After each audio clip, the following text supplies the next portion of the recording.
Good afternoon and welcome. Very pleased to be here today to introduce the speaker in today's Gilbert Lecture. The Gilbert Lecture Series was established almost 25 years ago in 1988 by G.S. Beckwith Gilbert, who's the Princeton class of 1963. He may be here, I don't see him, but I understand that he might be showing up here this afternoon. The idea of the Beckwith Lecture Series is to bring innovative leaders in business, government, and the professions to campus to talk to us about their ventures and the insights they've gained in their careers. The first lecturer was Secretary of the Treasury Bill Simon, and the list of lecturers has been distinguished, including Senator Paul Sorbanes, also class of 54, Jeff Bezos, class of 86, Meg Whitman, class of 77, Steve Forbes, class of 70, and recently Sir Gordon Wu, class of 58, among many others. You can see it's a very distinguished group, including today's speaker. Today's lecture is sponsored by the Handlinger Center for Energy and the Environment, by the School of Engineering and Applied Science, the Princeton Environmental Institute, Whitman College, and the Keller Center for Innovation and Engineering Education. Our Gilbert lecturer today is a passionate environmentalist, an innovative business leader, and a true Detroit ambassador. Bill Ford has used his somewhat unconventional and sometimes unpopular vision of sustainable manufacturing and fuel efficiency to transform the way Ford Motor Company does business. Bill joined Ford as a product planning analyst shortly after his graduation from Princeton in 1979. He earned a master's degree in management from MIT in 1984. He rose through the ranks at Ford, becoming CEO in 2001, and then becoming executive chairman of the board in 2006. Bill has consistently encouraged the development of cleaner, more efficient, more energy-efficient vehicles and plant operations throughout his time at Ford. He was an environmental visionary from a young age. He recognized early the need for next-generation fuel cell technologies that would eventually replace fossil fuels. In 2004, Bill revolutionized the company's manufacturing complex, the Rouge Center in Dearborn, and this has become a model for sustainable manufacturing. Ford was, of course, the first automaker to bring to market a hybrid SUV, which won the 2005 North American Truck of the Year award.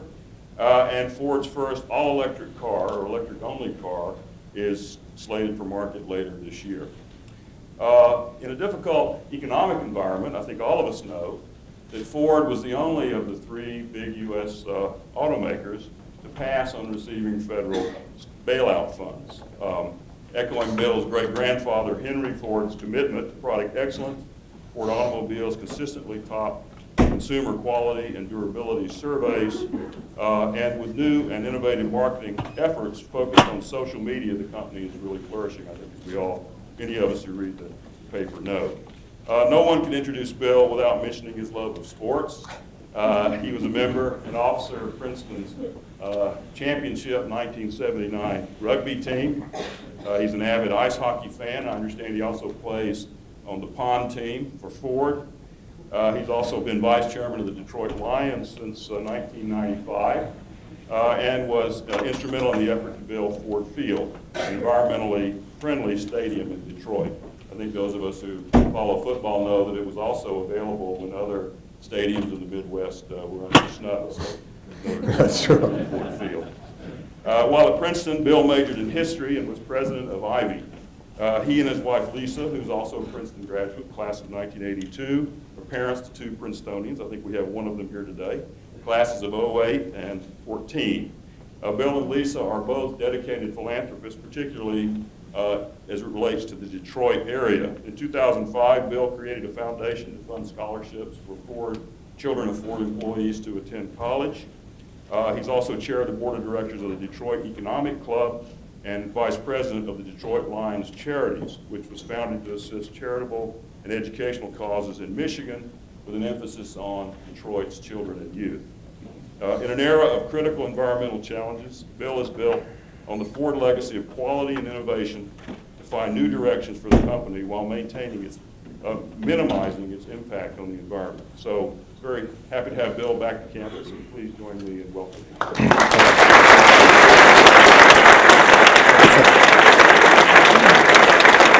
thank you. Thank you very much. And that was a far more impressive introduction than I deserve. So thank you. And I do know that some of my former rugby teammates are in the audience, and I'd appreciate it during Q&A if you did not take the microphone, please. First of all, what Princeton has become since I left is really staggering. If I think of the Princeton Environmental Institute and the Andlinger Center, and I think of my days on campus, how I would have loved to have had those two resources available to me. I did become an environmentalist largely when I was at Princeton, and I'll talk about that in a little bit. But I was flying by the seat of my pants. I didn't have the resources that are available to you all now, and they're spectacular. And you will be so much better informed and really much better equipped to enter the workforce and to help really change the world. And I think what you have here is really spectacular, and I'm very envious, but I love it. What I'd like to do is just spend a few minutes talking about what happened to our industry 4 or 5 years ago. And then I'd like to talk a little bit about the environmental challenges and what's happening there, because the transformation is huge. Then I'm going to talk about an issue that's looming on the horizon that most people aren't focusing on yet, but it's going to be a big one and a real one. And then finally, what I'd really like to do is to shut up and turn it over to all of you and let you ask anything that's on your mind. If I can roll the clock back to 2006 just for a minute, the American auto industry was headed for real trouble, and Ford was no exception. We all had overcapacity. The U.S. consumer was tapped out. Our margins were collapsing. And even though we were starting to build high-quality vehicles and starting to get recognized for that, nonetheless, it looked to me like we had tremendously rough waters ahead of us. So we did something that at the time we were ridiculed for. We went ahead and borrowed every penny that we could, $23 billion, and we mortgaged everything, including the Blue Oval, our trademark. And you can imagine the family meetings that came after that. You did what? Yes, we did, because it was clear to me that we had ahead of us a restructuring that was going to be enormous and unprecedented, and even with that, there was no guarantee that we were going to get through. So at the same time, I hired a fellow from Boeing, Alan Mulally, who had done a major restructuring at Boeing, and I thought he'd be the perfect guy to help us come do it. Turns out he was. And so with that, we launched a plan to try and get us through what we saw as a very, very difficult period ahead. Interestingly, our two principal competitors in the U.S. Either didn't see it the same way or didn't act as quickly. And then, of course, in 2007, the credit crunch hit. Credit dried up for customers, dried up for companies. And you all have lived through it. You know, it was a very, very tough time. Banks were failing. Banks were on the edge. Consumer confidence was horrible. And everything kind of ground to a halt. And in that era, both General Motors and Chrysler declared bankruptcy. And as a young boy growing up in Detroit, if anybody had ever said to me that I would live to see the day when Chrysler and GM were to declare bankruptcy, I would have said, no chance. This is a fairy tale, and not a very nice one. But in fact, it happened. And at that time, we had to make a decision at Ford. Did we want to accept federal bailout money or not? And it was a pretty quick discussion. Said, no, we didn't. We wanted to be masters of our own destiny. We wanted to chart our own course, and we thought we had the ability to do so. A couple things happened.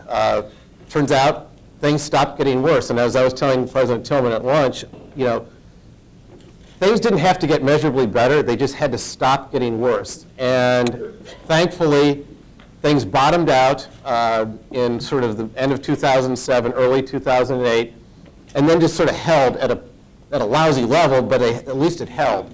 And at that level, we started to dig ourselves out of the hole. What was really interesting, though, and something we never expected, was the fact that during that period, how our decision to not take federal money would resonate on Main Street America. We were inundated with letters, thousands of letters, from sort of people in the street from Midtown America who would say something like this: hey, I'm a small business owner, no one would ever bail me out, you guys did it the right way, and I've never bought a Ford before, but I'm going to consider one now. And and it was really heartwarming. I also told President Tillman, people are even sending us money. But it's true. I'd get $20 from some lady or $10 from some man somewhere saying, I don't know if this will help, but here you go. And so I had a great party with all of it. No, I sent it all back and thanked them. But it was really touching, and really, we actually had thought a very different kind of reaction might happen. We thought the customers may say, well, all my taxpayer money is in these companies, I guess I better go buy one. We never thought that people would, A, pay much attention to the fact that we didn't take bailout money, or B, would really care. So that was a really interesting time for us. And the good news is people did follow up on it. Our dealers were telling us they were seeing customers that they had never seen before.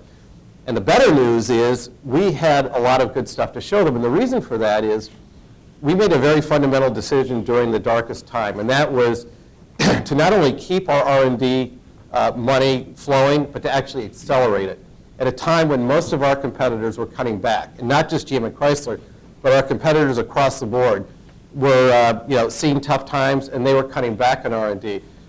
But Alan Mulally and I spent many, many afternoons and early evenings and late evenings sometimes talking about there's no point in going through all this hardship if there's no light at the end of the tunnel. If we stopped investing in the new technology just to survive, what would survival look like? And what's the point? And so we did. We kept investing in lots of new technology, which I'll touch upon in a moment. So when we came, when the fog started to lift a little bit, we had lots of new stuff to sell and lots of new technology that people found interesting. Now,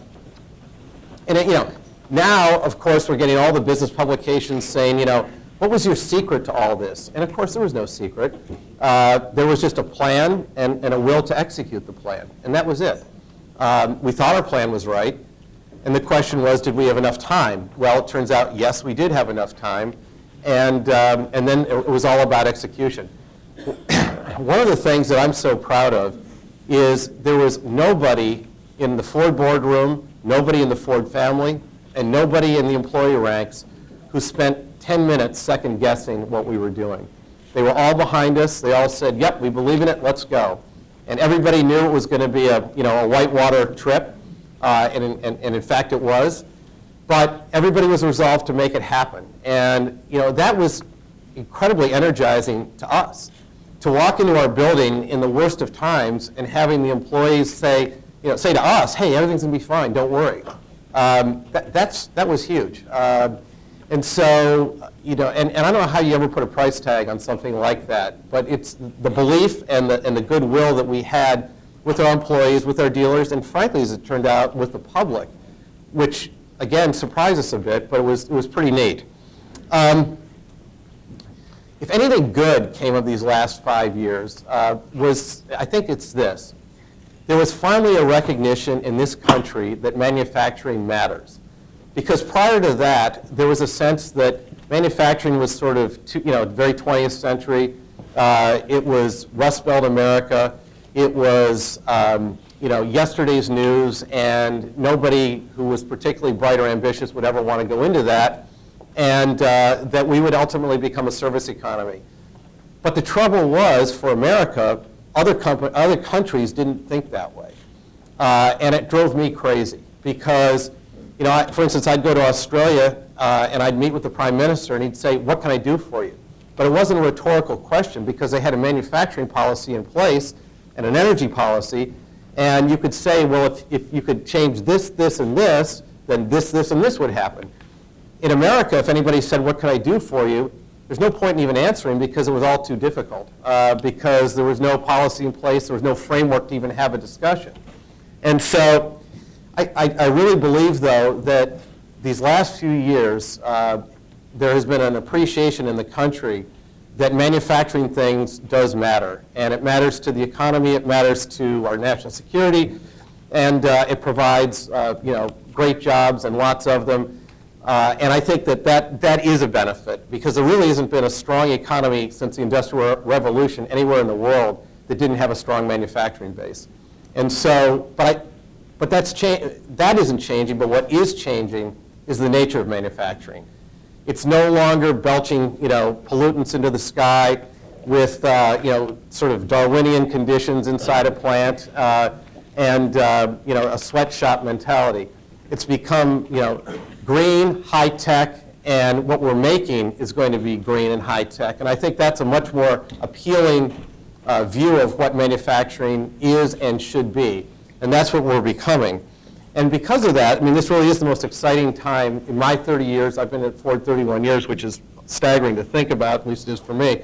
But it's the most exciting time in my time here, because technology is really liberating us now and is allowing us to achieve a vision that I've long held, but was always kind of out of reach. And we're dealing with suppliers now like Microsoft and Apple, not just axle suppliers. And so it's a different world that we're in now than we were in even 5 years ago. It's very exciting and it's very cool. Who would have thought that we would have been asked 2 years in a row to give the keynote address at the Consumer Electronics Show, a car company? We were never even invited to the Consumer Electronics Show before. So, and we're winning awards for our technology. Our sync technology we developed with Microsoft that's in our vehicles now, which basically, and what we're really doing is we're bringing all the elements of the handhelds and your computer, into your vehicle in a way that hopefully isn't causing driver distraction, and that's a whole other discussion which we can have. But it's really becoming a very seamless bit of technology. Your car is with your phone, with your house. Let me just pause here for a second and just talk about sort of what my environmental vision, how it came about, and ultimately now how technology is going to actually see it through. When I was at Princeton, before I went to Princeton, I grew up in Detroit, and cars were cool, and that was the end of the story. The Beach Boys wrote songs about cars, and cars were freedom, cars were fun, and it was, everybody remembers their cars and their friends' cars and the front seats and the back seats. They were great, and so. But then I got to Princeton, and I started hearing from professors that that the world was changing, and that the auto industry was not such a great thing. That it was filling our skies with smoke and from the plants, and it was filling our cities with smog from the tailpipes. And it really struck a chord with me, and I became very interested in the environment. And as I said in my opening statements, I really wished then we had then what you all have now, which are these great resources where I could have really developed my thinking. But so as I was at Princeton, I developed this notion that I didn't want the car business, and I didn't really care about anybody else but Ford, to become like the tobacco industry, where we would basically be a socially unacceptable place to work, and we wouldn't get the best and brightest because they would have to apologize to their family and their friends for working there. And it struck me that that's where we were headed unless we changed dramatically.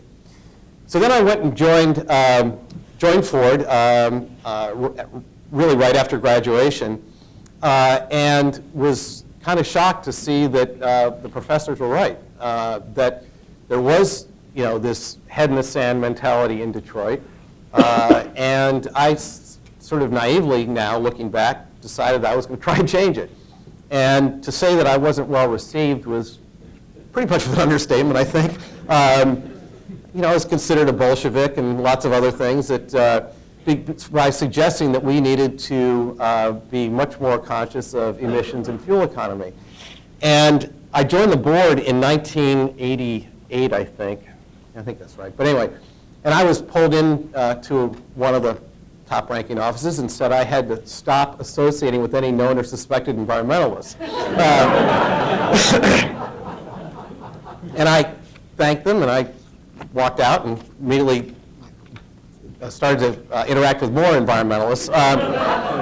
And then, ultimately, I ended up being the first sort of business person, and certainly the first industrialist to ever speak to the Greenpeace annual conference. I think it was in 2000. And when I got back to Detroit, I didn't exactly have a ticker tape parade waiting for me. But it was really important to me that we start to build bridges because the environmental community was encamped on one side, the industrial community was encamped on the other side, and there was no dialogue taking place. And so it was an interesting journey. But in fairness to what was going on in the marketplace, there wasn't a great demand pull for green vehicles. And why? Well, gasoline was cheaper than bottled water. And what really amounted to was everybody they wanted all their neighbors to be environmentalists, but they wanted to drive what they wanted to drive. And and that's kind of the way it went. People loved their own car and hated everybody else's. And the trade-offs that people were asked to make to drive environmentally friendly cars until very recently were too onerous for most people because, frankly, if you said to somebody, do you want to be green, everybody would say yes. But then you'd say, okay, you're willing to give up space? Are you willing to pay more? Are you willing to give up horsepower? Are you willing? Basically, people had to drive no fun econo boxes with AM radios and no air conditioning. And that really wasn't most people's idea of a lot of fun. But the technology didn't really exist to deliver a no trade-off experience. What's so cool now, if you fast forward to today, is it's all happening, and it's happening in real time. And I think what's going on in the world of engine technology is absolutely staggering because if you look at the first 100 years of Ford Motor Company, which is, I think we're 108 now? 108.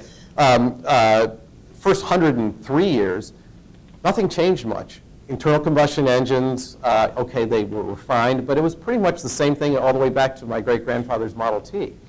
But now, we are introducing, we'll have 5 electric vehicles on the road in the next couple of years. We have biofuel vehicles.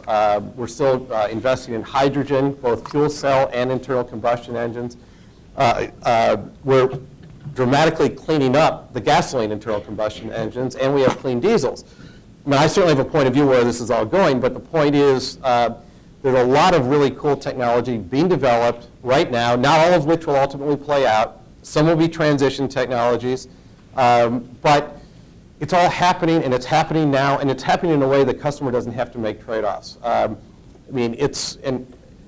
With a minor exception on pure electric, because we still have to build out the infrastructure and all that, and we can get into that if you'd like during the Q&A. But to me, it's really exciting that for 31 years, I've been struggling with how to make a green car company. And I actually almost left Ford several times during my early years to go join an NGO because I felt so strongly that change had to happen. But then I was always, coming back to the fact that, well, if I didn't stay and change it, who would? It was hard because there weren't a lot of kindred spirits back then, because a lot of people, I think, just couldn't see the possibility of what green could look like, not just in the vehicles, but in the plants themselves. So I really feel great that while we certainly haven't declared victory, and we got a long road ahead of us, but I think you can see a line of sight now to energy independence and clean vehicles. And to me, that's really awesome. It'll happen in my lifetime. But as this is all happening, there's another big issue that's looming out there, and looming rather large. It's not getting much airtime yet. And that's this notion of global gridlock that I think is going to hit us because I've got a few facts here because I don't memorize these. But okay, by mid-century, 75% of the world's population will live in cities, and 50 of those will be greater than 10 million or more. And most of those cities won't have the infrastructure to move people around efficiently. So the question is not going to be to jam more cars. And in fact, today there are 800 million vehicles on the road today. If you just future this out and nothing else changed, there would be 3 to 4 billion vehicles on the road then. But where are they going to go? And where, and where are you going to store them? Where are they going to drive? And this is going to be a big, big issue and we're going to see it last here in the U.S. If you go to Asia today, you're already starting to see it. I mean, you go to Beijing, and the average commute is 2.5 hours today. You all saw that fun traffic jam they had last summer of 11 days. And that's just the tip of the iceberg. There's more to come. And so if you think about moving people, and if I look back at my great-grandfather's original vision of personal mobility and the freedom that allowed people, it's interesting. Before the Model T, most people never traveled more than 20 miles from home in their entire lifetime. And that's an incredible statistic. But then the Model T opened the roads to people and allowed them to choose where they lived, where they played, and where they worked. And so for most of the 108 years of Ford Motor Company, that personal freedom was a great thing. And then you think about the ambulances and the school buses and the police cars and the fire trucks that were also made to help society, and that was great. But the limits to that, were not really known. And the first limits, of course, I just discussed were the environmental limits. And now I think we're coming on the physical limits of just too many cars, too many people. But how are you going to then preserve the individual mobility? And it won't be just mass transit. Because people mass transit's great, and I've always been for it. And in fact, I don't ever see a conflict between individual car ownership and mass transit at all. But people don't move in a linear fashion. People move all around how they want to move around. So mass transit will be part of it, but there has to be more. And I don't yet know what that looks like. There's some interesting experiments that are starting to pop up. In Hong Kong, there's a project called Octopus, which basically pulls all the transportation assets of Hong Kong together, the subways, the buses, the rent-a-cars, the taxis, the bicycles, and you get ticketed through your cell phone for going to point A to point B on any one of those assets. And that's interesting, but that only works if there's a city actually has control of all those things. That doesn't, New York, that'd be an interesting exercise. Or Mumbai, or places like that. But I think that the notion of integrating all the transportation assets of a city, and then if you then think about having a hub where they all come together, or lots of hubs where they come together, where you get off the subway and get on a Segway, or get off the bus and get in a taxi, or get in a zip car, or whatever. Then those hubs have to be clean, safe, and they probably become social hubs too, with restaurants and coffee shops where people will naturally want to congregate as they. That kind of vision, I think, can start to take place. Lots of other things that are really cool that are just starting to get going. Some of which are being worked on here. The notion of driverless cars,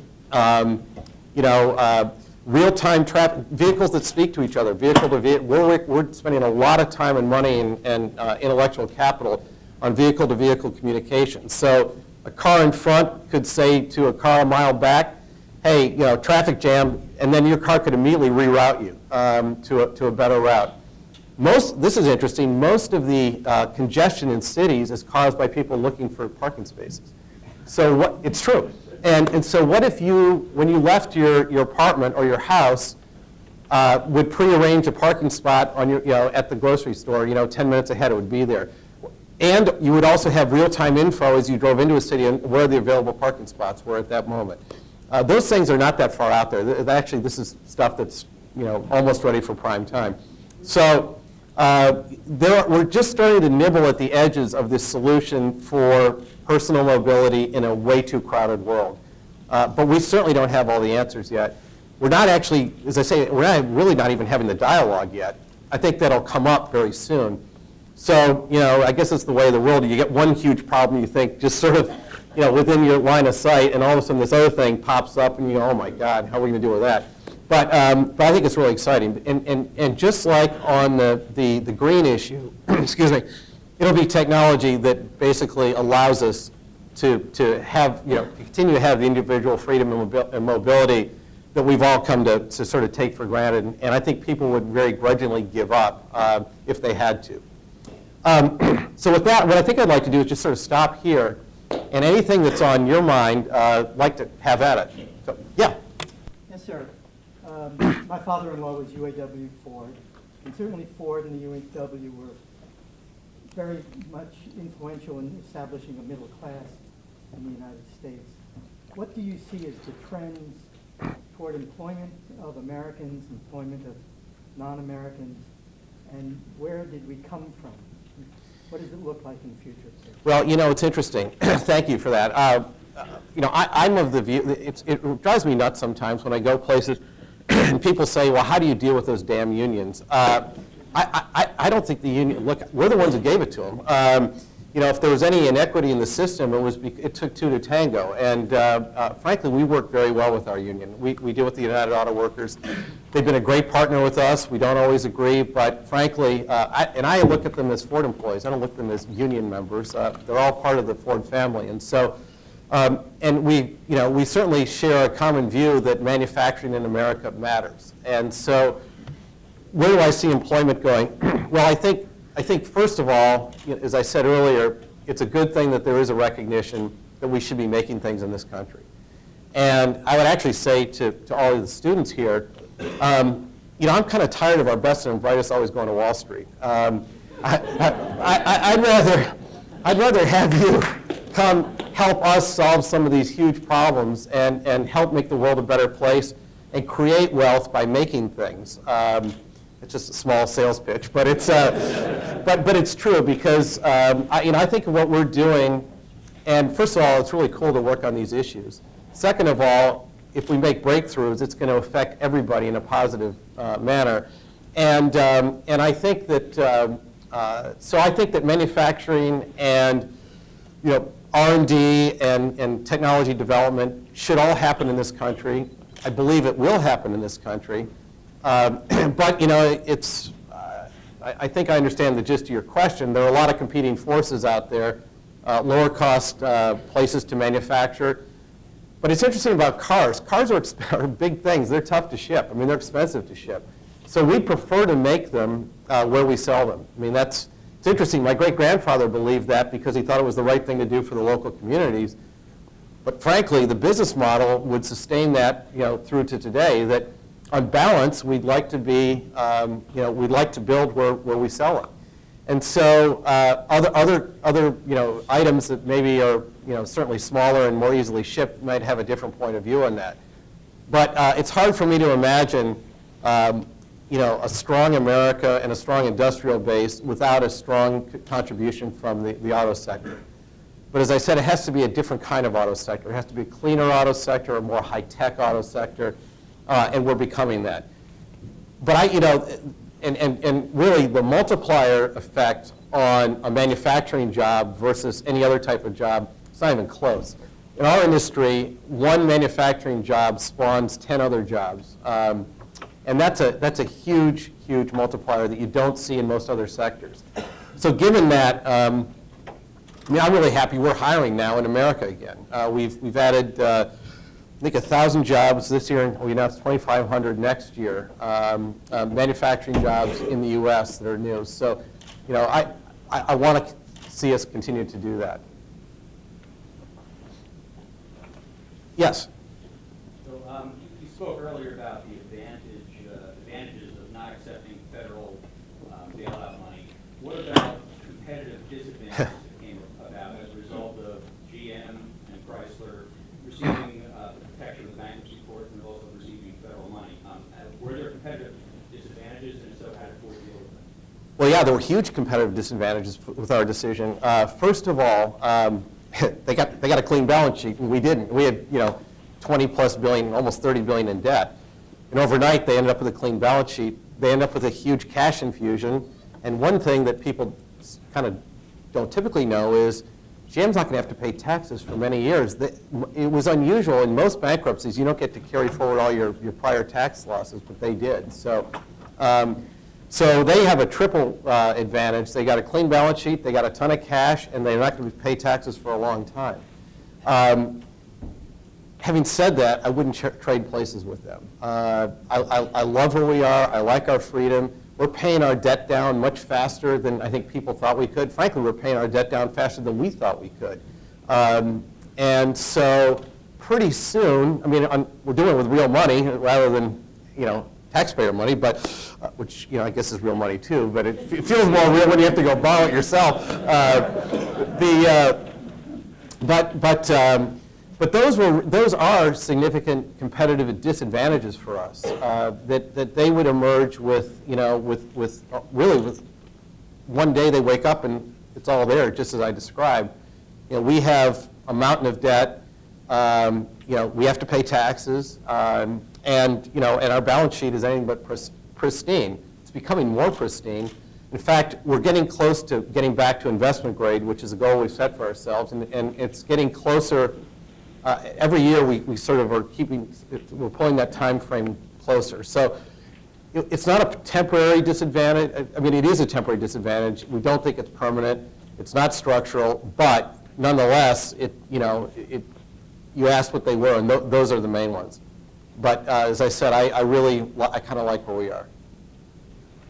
Yes? What are the plans for the EcoBoost line of motors? And will we see it maybe in something as iconic as the Mustang? The question was, what are we going to do with the EcoBoost motors? EcoBoost is this technology that we've introduced on our gasoline engines and actually in our diesel engines in Europe, which basically allows you to get the fuel economy of a 4-cylinder with the power of a 6-cylinder, or the fuel economy of a 6 with the power of an 8. And it's direct injection turbocharging, and it's not a terribly complex, but it's a very it was a big deal for us because it's not expensive for the customer. They get power and fuel economy, and and also towing capability if they want it on a bigger vehicle.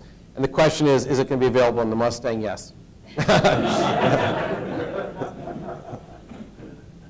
Yes. This is an emissions question. The plug-in electrics would theoretically have no emissions out of the tailpipe, but there is the power plant that has to generate the electricity. What's the balance there? It's a really good question. This is why we need a national energy policy, because you've hit on the key dilemma that we face. We could have clean tailpipe, emission-free vehicles, but if we're building coal-fired power plants to power that, it's not a great equation.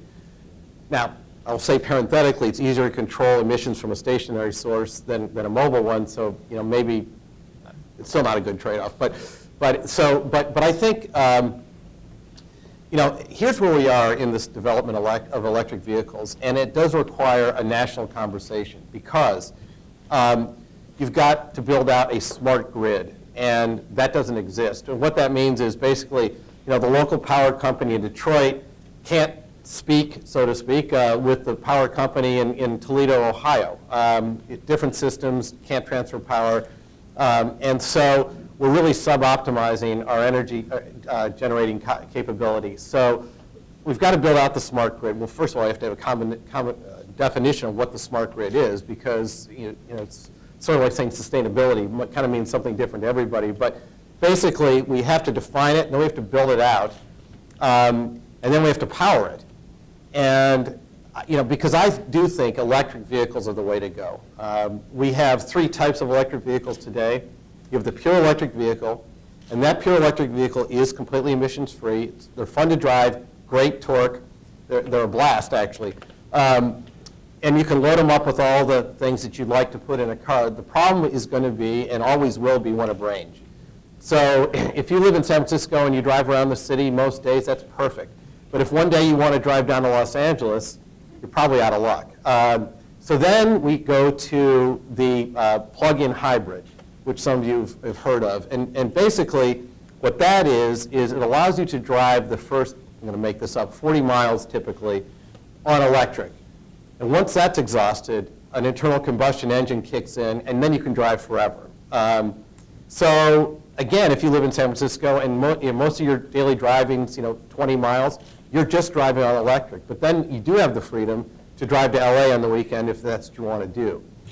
The third type is what you're most familiar with, which is a conventional hybrid, which basically trades back and forth between an electric motor and a gasoline engine. And you as a customer don't have to do anything different. You have to plug it in, you just fill it up, and then the vehicle does its thing. And those are the three types of electric vehicles that are out there. The only completely clean one is pure electric. But that does have range limitations. And that will change too as battery development, you get, and storage capability and all those things start to build out. So, you would expect that to become a better equation as time goes on, and I certainly do. But as we sit here today, that's sort of what we're looking at, those three kinds of vehicles. All of them are better than kind of what we've been used to. I think for at least the medium term, the plug-in hybrid really, in many ways, has a lot of utility. But it's not totally clean. And the other thing is, you need to be able to charge we've developed this charging system with Microsoft where your home will, and you actually have an app on the phone where you can charge, you can see wherever you are in the world what the status of your charge is. You can tell your car to start charging even if you're in another country. But you can tell it to start charging when it gets the best rates, because one of the things that what we've developed is a system where you will know as the customer plugging your car in or your truck in, when's the best time for me to do this? When am I going to get the best rates from the utility? Typically it's in the evening when they have excess capacity, and typically the worst time to charge is 4 o'clock on a hot summer afternoon. But you will know that, and if you're a little bit flexible, you can take advantage of that. So there are lots of different technologies that are being developed around the electric equation that are interesting and are going to be very helpful to people. And we're just starting to scratch the surface. I mean, the rate of change and the rate of innovation is huge in this area. And it's really going to be up to us to try and keep up with it. Because you think of a car cycle, it's typically 3 years or 3.5 years from time we start to develop it to the time it hits the market. That's a lifetime in technology terms. And so one of the things that what we've done at Ford, which I love, is we're now building our vehicles on global platforms. So the vehicle we sell in Europe will be the same as in Asia and the same as in North America. Allows you to introduce technology at a much faster speed because you're only developing this thing once, and then you can add on as technology develops. Helps you spread the costs out over millions of vehicles rather than thousands of vehicles. And frankly, that was our strategy on electrification. Some of our competitors have chosen to build a dedicated electric vehicle. Here it is. The problem with that is they don't have any idea what the demand's going to be. And if it's less than they thought, they're going to have to discount them and try and shove them out the door. And it's hard to modernize it because you can't justify the cost of investment in this standalone thing. What we've done is, for instance, we've taken our Focus vehicle, which we sell about 2 million of around the world, and we're electrifying different parts of different families of the Focus. So if, and they're all coming down the same assembly line. For instance, we're building in Wayne, Michigan. And if there's a big upswing in demand for electric, that's fine. We can flex up more of those and sell less of the gasoline version. If the electric isn't in demand, we just take that down. We turn up the gasoline. That was a kind of a bet we made that we thought was, because we don't know what the true demand's going to be. And it would allow us also to keep our pricing lower because we're spreading the cost over millions of vehicles rather than a few hundred or thousand. So it's a different approach for Ford than what you've seen maybe with some of the other manufacturers. And it hasn't really been articulated fully yet because the vehicles really aren't even out there. But it was a point of view that we had in terms of what we thought would ultimately be best for the customer, give them the most choice and ultimately allow the best pricing and allow real customer demand to dictate what happens rather than trying to shove them out the door and having to discount them. Yes? You mentioned 3 types of electric vehicles. You build the first, you build the third, but you don't build the one in the middle. The plug-in? The plug, no, the one that uses a gasoline engine to charge the battery. In other words, Chevy Volt. Back when I was in high school, I did a term paper, that was back in the 60s, on exactly that same process, because it's no different than a diesel locomotive and how it operates. And yet that seems to me to be the most logical one, but yet it's the one that is not, they're not just coming to market. It is just coming tomorrow. We are building, it's actually not in production yet, but it'll be in production by the end of the year. And the Chevy Volt, there was a, man, I don't really want to talk about Chevy much, but there was a, you know, they first said it was all electric, and oh no, I guess it's an electric assist, and basically it's a plug-in electric is what it is. And that's, you know, it's a technology that I said a second ago I think is, you know, really interesting because it does allow maximum flexibility for the buyer. It may not be the best environmental long-term, but it's an interesting transitional technology, I think, and that's what we're doing. You know, we are going to have all three. We'll have the pure electric, we'll have the plug-in electric, and we'll have the conventional hybrid. Yes? In light of, you mentioned sort of there's two drivers in efficiency, which is one of the problems is you want to be efficient, you want your neighbors to be efficient. Does increasing sort of a bottom-up need for efficiency through like a gas tax or some other similar means help you in environmental support? Or That's a really good question. For those who couldn't hear it, you know, is to drive efficiency through the economy, would I favor something like a gas tax? Yes. I've been screaming for a gas tax for 10 years. Problem is, there's no political will to get it done. So I've stopped talking about it because it's not going to happen. But to illustrate the point, in Europe, you know, several years ago, they decided they wanted to come down the CO2 glide path. And so this, at the time, the best strategy for the European manufacturers, of which Ford was one, was clean diesel because, you know, things like electric weren't on the horizon yet. This is, you know, going back a few years. And so it was interesting because the NGOs, the government representatives, and the automakers all got around a table, and you can imagine the kind of opinions that were being thrown around. But remarkably, all agreed upon a CO2 glide path, and then they said, okay, well, how are we going to get there? Well, the manufacturers said, well, the only way we can get there is if we sell fewer gasoline engines and we sell more diesel engines, and because that'll increase fuel economy and, you know, blah, blah, blah. And so the governments then said, all right, then our job is to put in place a taxation policy that will drive that customer behavior. And they did. So if you pull into a gas station today in Europe, the price of diesel is significantly lower than the price of petrol because of the taxation structure. And guess what? It worked. Customers, you know, aren't stupid. They pulled in and said, guess I better get rid of my gasoline engine. I want a diesel. And the mix of diesels just took off as everyone hoped it would, and the CO2 slope came down. You know, and so there's a real life example. And my gosh, if they can do it in Europe with all those different countries and all those different point of views, and you know, it shouldn't be impossible here. But I, you know, having said that, I'm not sure there's any political appetite. In fact, I'm quite sure there's not a political appetite for a gas tax, and I think that's too bad. It's not the only strategy we can employ by any means, but it probably would have been a useful one. And your basic point is absolutely right. So could we take maybe one more question? Yeah, I see a lot of people falling asleep. That's good. You pick them out. Oh. Oh, okay, yes, yes. I had two questions. Choose which you prefer to answer. What was the on-the-scene decision-making like in deciding to announce the Focus Electric at CES? And then the other possible question is, what's next for my Ford Touch? Oh, well, those are good questions. Well, you know, the CES was obviously an interesting place, a non-traditional place for us to announce a vehicle. But if you think of the technology that it took, you know, to create that vehicle, and the kind of people that would be interested in that vehicle, clearly the CES was the kind of place, and also the Focus, the next generation Focus, which has been completely redesigned, is really, you know, I believe is going to appeal to a much younger audience than traditionally before. So you marry that with all electric, and a place like CES where you have a lot of young people who are leading thinkers and very interested in technology, it kind of became, in my mind, you know, a logical place for us to do it.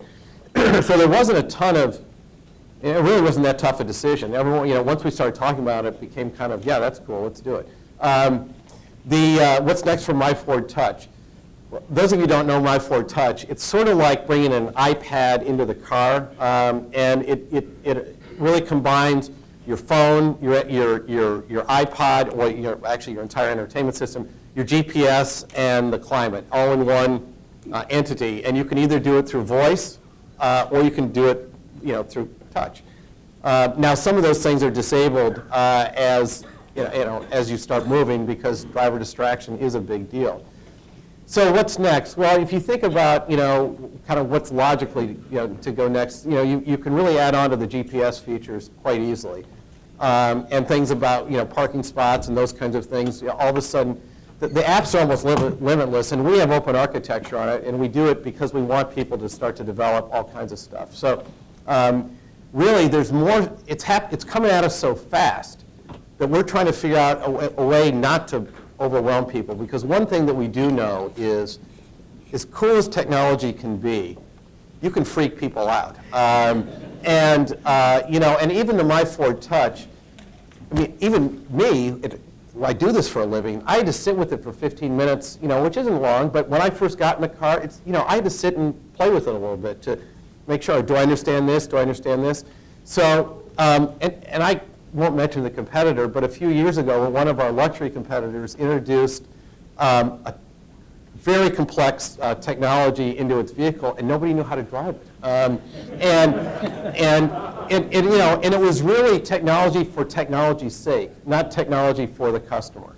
And so what we're trying to do with everything we do is make sure we look at it through the customer's eyes, say, is this something they're going to value, and is this something they're going to understand? And because you all know the world of technology is so vast, and there's so much cool stuff out there. But the question is, how can we do it in a way that's really consumer friendly? And so the My Ford Touch really is just the beginning of the platform. And it's going to be built upon and built upon, so that it will look, I think, in 5 years, almost unrecognizable today. Thank you, Bill. Oh, thank you. Thanks.